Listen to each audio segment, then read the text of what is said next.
Ya kutoka kule Kakamega kuhusiana na masuala hayo ya madini na uchimbaji wake. Lakini wakazi wa mtaa wa Kamarinyang' na Amogura, eneo bunge la Teso Kusini, wameshabikia mradi wa kuunganisha umeme kwenye vijiji 12 maeneo hayo.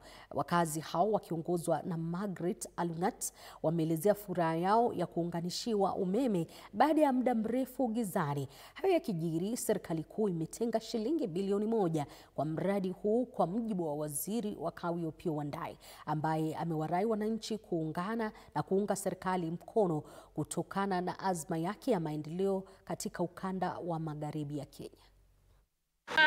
Kwa mambo ya stima, mwaka huu Mheshimiwa Rais kupitia bunge ameweka pesa taslimu shilingi 1 billion kwa kaunti ya Busia kwa ajili ya kuunganisha stima kwa wananchi au household karibu 17,000 na zaidi.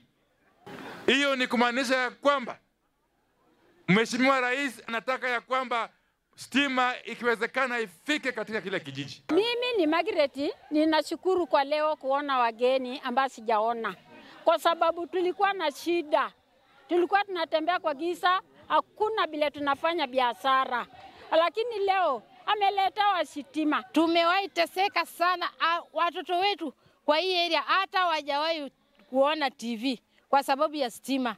Sasa leo tumeshukuru sana serikali kutuletea stima. Tulikuwa bado tuko kwa ile maisha ya analog ya kununua mafuta ya taa, na leo tunashukuru sana. Watoto watasoma, watastudy, Mungu akiwafanikia paka wataenda kujoin national school hapa sisi pia village yetu ing'are. Hapa tumeteseka kwa muda mrefu, tumepimiwa stima mara 10 kama tuoni chochote. Lakini leo tumeona na macho. Mimi mwenyewe kwanza ni fundi, mimi ni carpenter.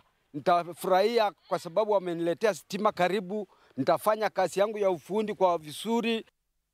Tukirejelea taarifa yetu moja ya hapo awali, katika kaunti ya Makueni ni kwamba maelfu ya wanaume katika eneo la Kibwezi, kaunti hiyo